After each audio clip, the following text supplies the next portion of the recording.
인터넷을 뜨겁게 달궜던 바로 그 소설 처절한 복수 레드선 제12회 가자 돌산으로. 정민수와 흑표가 천수를 서울병원에 입원시키고 나온 것은 오후 3시가 가까워 오는 시간이다.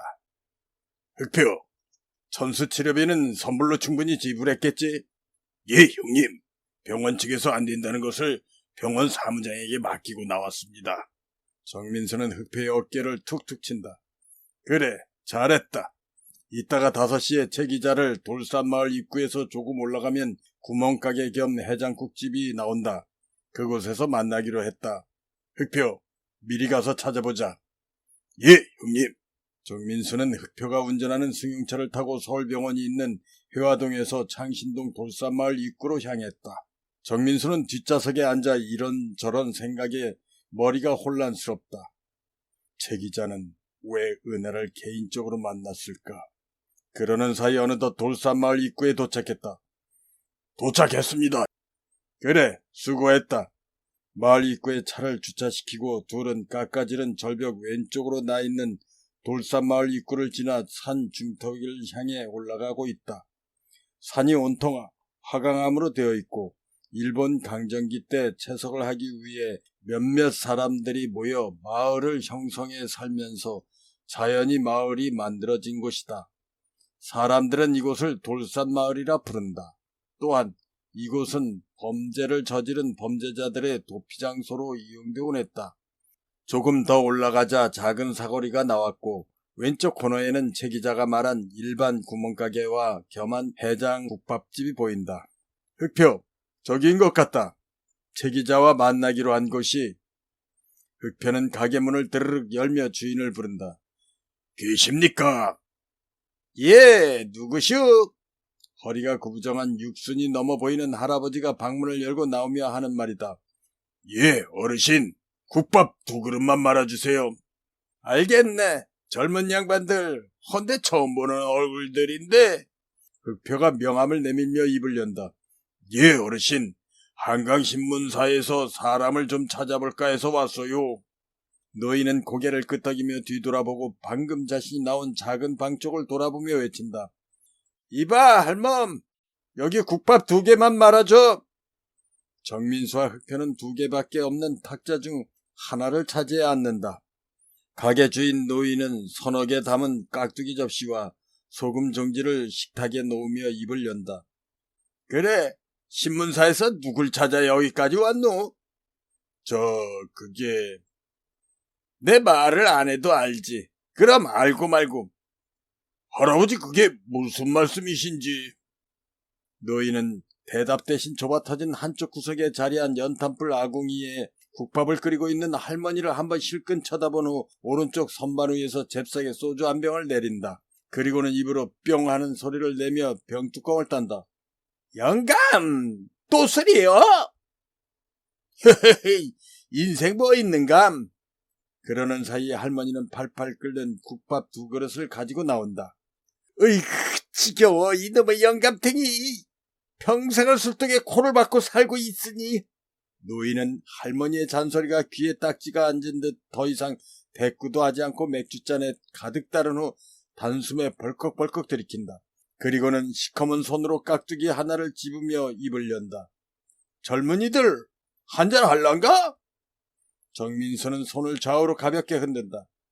아닙니다, 할아버지. 그보다 주인 노인은 씨구으며 고개를 끄덕인다. 그거? 어떻게 알았냐고? 예, 감이지, 감.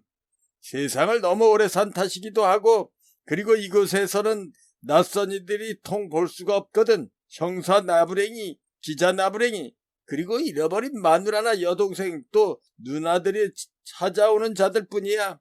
아참, 지난번 언젠가 여기자 한 명이 이곳 깡패들에게 쫓기는 것을 내가 여기에 숨겨줘서 화를 면했지. 정민수와 흑표는 쫓겼던 여기자가 최미화 기자임을 짐작했다. 주인 노인과 이런저런 말을 주고받는 사이 시간은 어느새 5시를 향해 달려온다. 이때 드르륵 하고 가게 문이 열리며 무거운 카메라를 맨 최미화 기자가 들어온다. 안 늦었죠? 정확하군. 기자는 시간이 생명이니까요. 역시 최 기자님답습니다. 흑표 김 실장 말에 최미아는 목례로 가볍게 답을 하며 가게 안을 둘러본다. 그리고는 술잔을 기울이고 있는 주인 노인을 향해 눈웃음을 친다. 안녕하세요, 할아버지. 응? 이게 누구? 그때 그 처자 기자. 예, 할아버지 그때 도와줘서 고마웠어요. 내가 뭘? 그나저나 빨리 시집가야지. 내가 좋은 사람 중신해준다니까. 아이 참, 할아버지도 사귀는 사람이 있다니까요. 그놈이 누군지 모르지만 아까운 사람이 있어서 그래. 최미아는 의자를 끌어다 정민수 옆에 앉으며 다시 한번 쌩글 웃는다. 할아버지, 말씀만이라도 감사해요.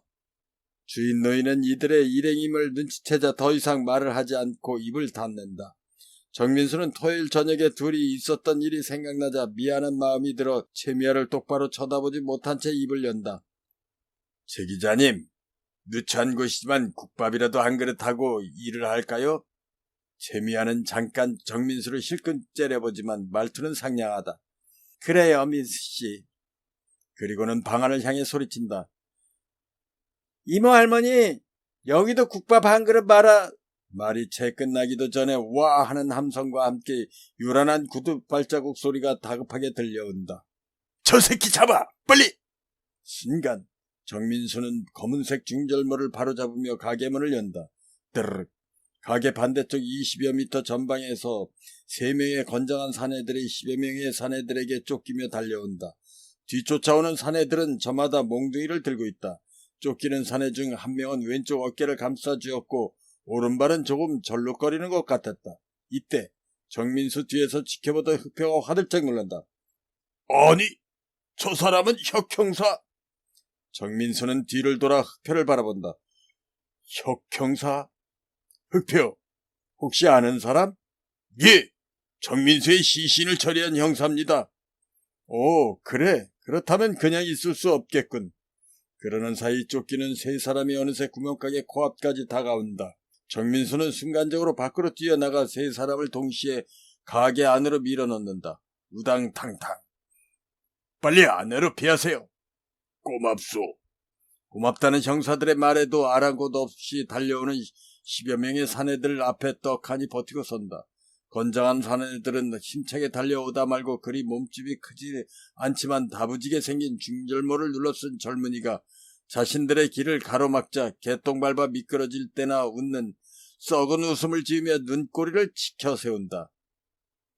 네 놈들은 또 뭐냐? 알 것 없지. 아니지. 잠시 후면 콩밥 먹을 놈들이 그런 걸 알아서 뭐해. 애성인 놈이 말이 많군.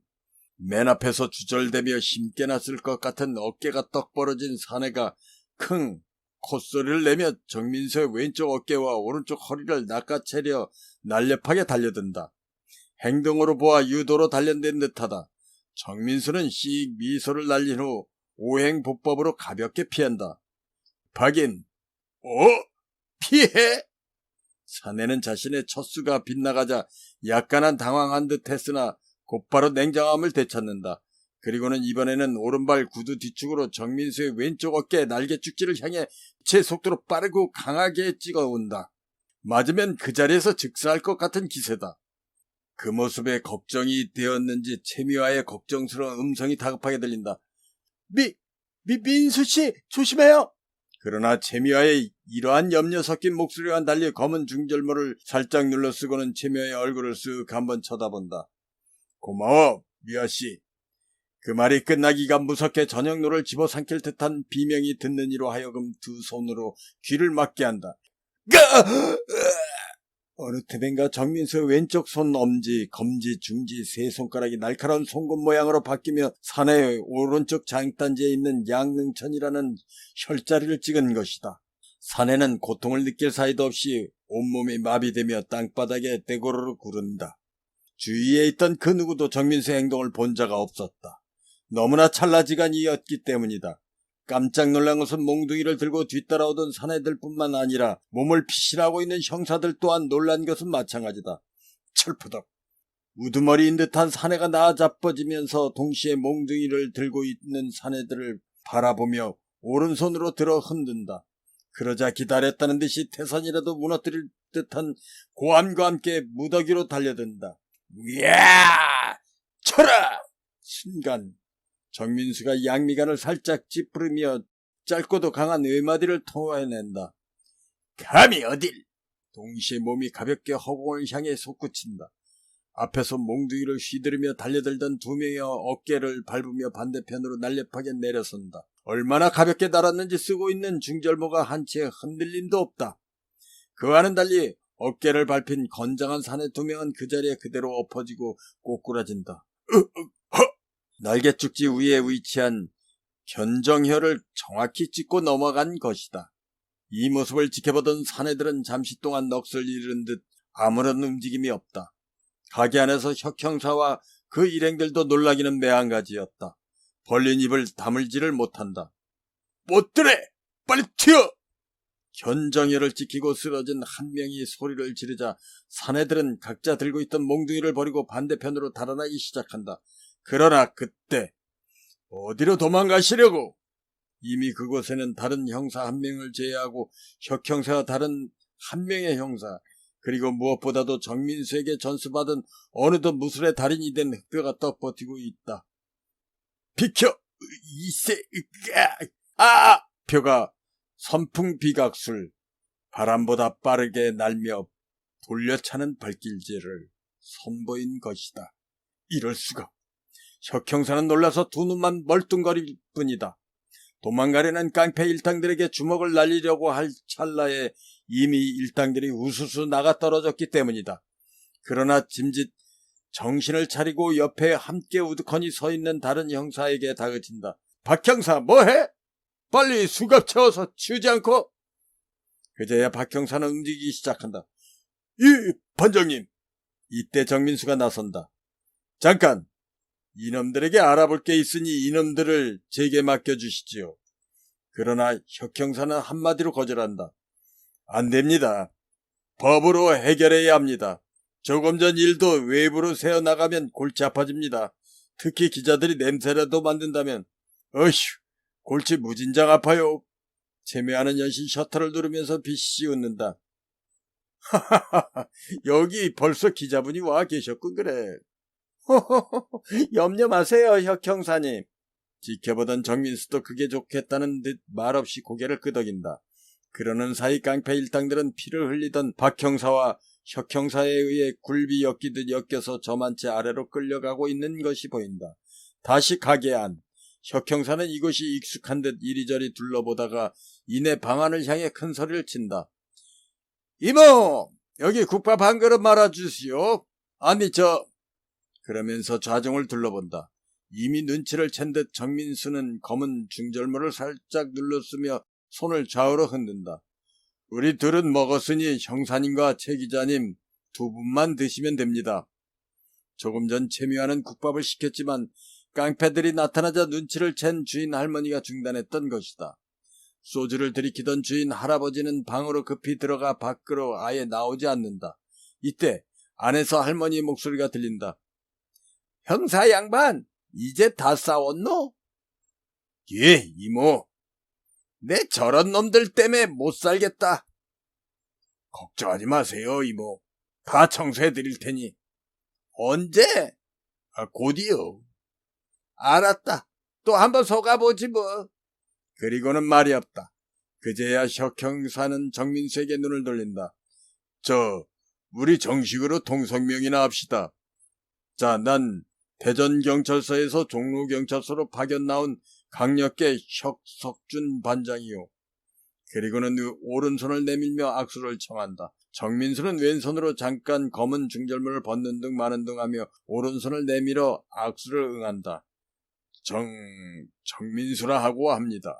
혁 반장은 고개를 끄덕이며 다시 입을 연다.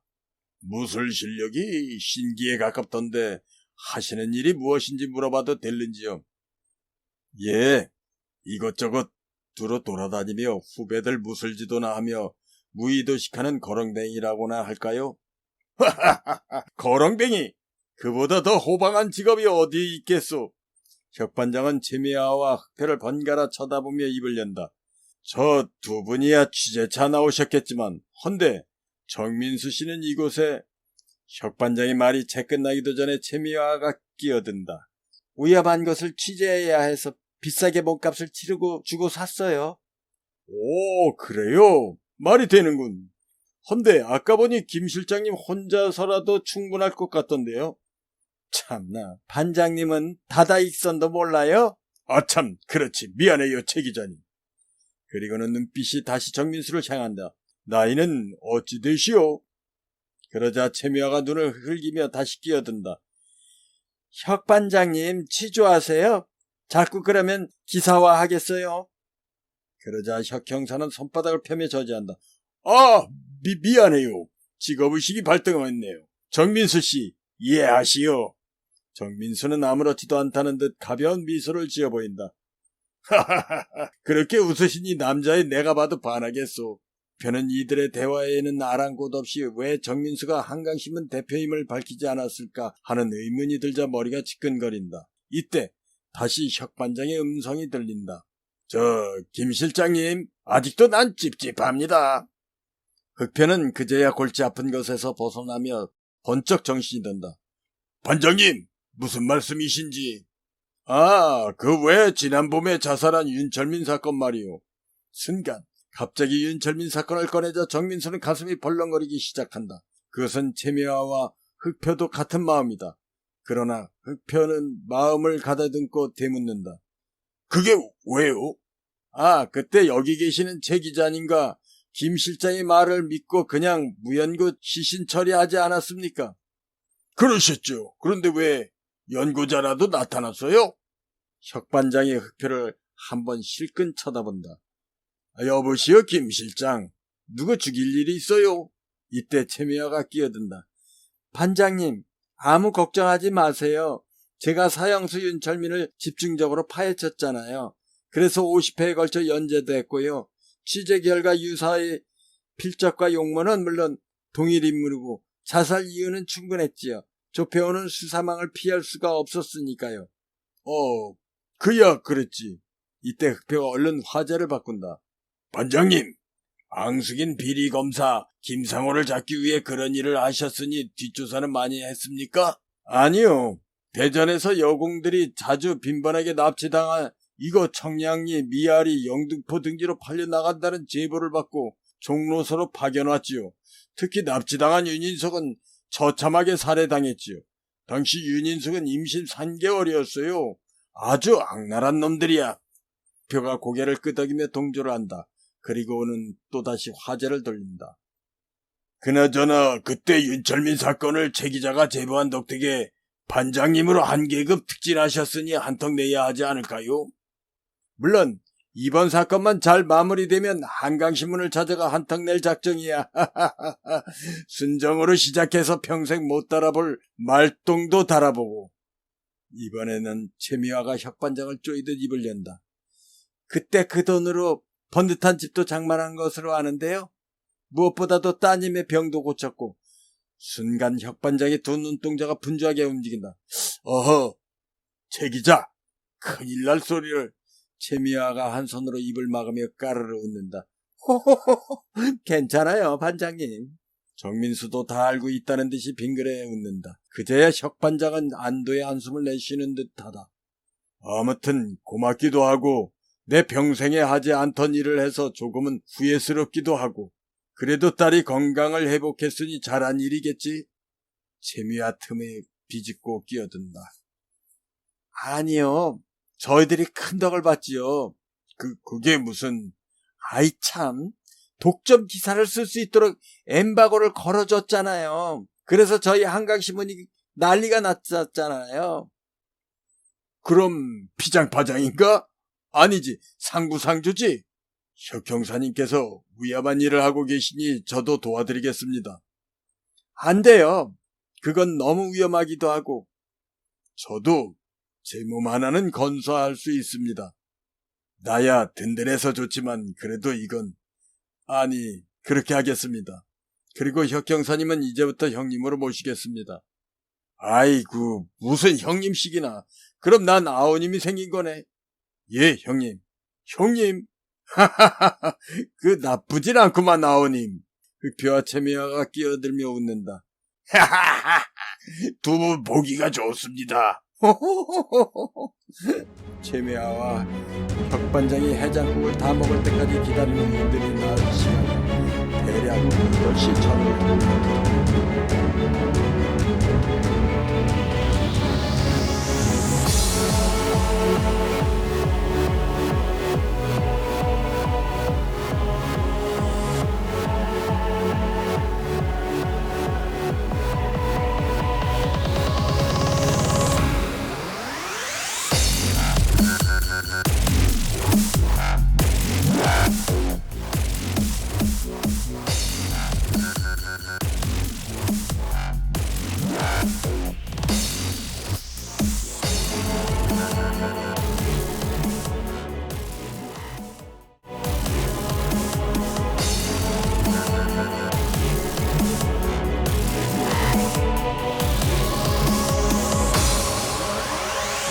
인터넷을 뜨겁게 달궜던 바로 그 소설, 처절한 복수.